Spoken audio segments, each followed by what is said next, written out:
किली वेर कटक में ही जे हसन हो। भेरो पंहिंजे भाउ से पतंग जीअं पियो, आहे केरु ॿियो जो करे हला मीर हुसैन तां। जंग जे वक़्तु लश्कर में ही जे हसन हुजे हा त हू पंहिंजे भाउ सां भेरो थिए हा, परवाने जीअं पाण मथां क़ुर्बान करे हा। हींअर ॿियो केरु आहे जो हलां करे मीर हुसैन तां दुश्मन जे झलनि खे टारे। किली वेर कटक में साओ सभु न हुअनि, पिड़ते सही पवनि मोटण जिनीन मेणो। जंग जे वक़्तु लश्कर में सभई सूर्य न हूंदा आहिनि। जंग जे मैदान ते उहो ई पलटी पवनि जन खे भॼण खां हार। किली वेर कटक में पाखर सो पाए, अञा उनखे जीअण जो असांगो आहे। सूर्य सो चाहे जो रुगो ई ऋण घिड़े। जंग जे वक़्तु लश्कर में जो ज़रिया थो पाए, तंहिंखे अञा जीअण नींद पाण खे सूरमो उहो ई सॾाए जो सखणो ई वेड़ में काहे पए। सूर्य मरी सूब खे त दिलि जा वहम विसार। सूर्य मरी सूब खे त दिलि जा वहम विसार। सूर्य मरी सूब खे त दिलि जा वहम विसार। हण भाला विड़ भाकुरें आॾे ढाल मढार। हण भाला विड़ भाकुरें आॾे ढाल मिढार। मथां तेग तरार मार त मथा रोथ। ए सूर्य जे सोभ लाइ थो तड़पीं त दिलि मां सभु विसविसा कढी छॾ।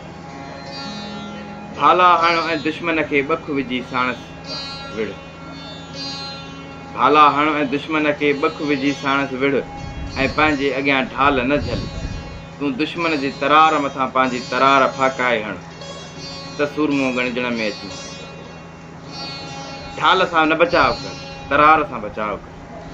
हुर हली आयो मांझी मर्दानो, हुर हली आयो मांझी मर्दानो।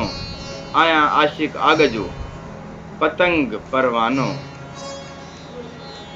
मान राज़ी थे रसूल रब जो नबी तूं नानो। ही सिर समानो घोट मथां ई घोरिया। ही सिर समानो घोट मथियां ई घोरिया। सूर्य ऐं सर्वेच हुर जेको यज़ीद जी तरफ़ां हुयो, इमाम हुसैन वटि हली आयो ऐं चयाईं, मां आतिश जो आशिक़ तरारुनि जी ताब जो मुश्ताक़ परवानो ऐं पतंग आहियां। मन तुंहिंजो नानो रसूल सल्लल्लाहु अलैहि वसल्लम जन मूं ते राज़ी थिए। ए घोट ही मुंहिंजो मनाए तो सिर, जंहिंजो यज़ीद वटि त वॾो मान ऐं मर्तबो आहे, तुंहिंजे मथां क़ुर्बान कयां थो। हुई हिदायत हुर खे अज़ल में असला। हुई हिदायत हुर खे अज़ल में असला। चढ़ी आयो जंग ते हली हुन पारा। ईंदे चयाईं इमाम खे घोरिस आम मथां। ईंदे चयाईं इमाम खे घोरिस आन मथां। ला युकल्लिफुल्लाहु नफ्सन इल्ला वसअहा।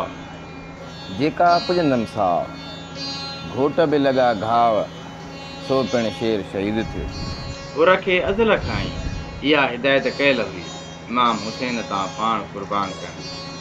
हू यज़ीद तरफ़ खां सवार थी आयो जंग जे पिड़ में ऐं ईंदे ई इमाम हुसैन खे चयाईं, मां तव्हां तां सदके वञा, ख़ुदावंद करीम कंहिं बि इंसान खे पंहिंजी वसियत खां वधीक तकलीफ़ नथो रसाए।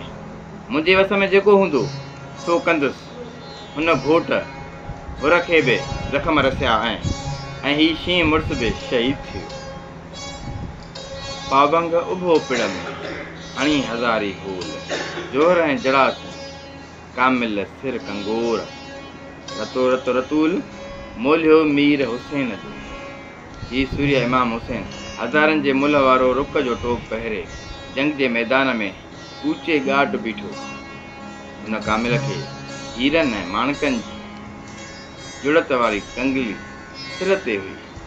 मीर हुसैन जी दस्तार शरीफ़ रत सां रंग जी लाल थी।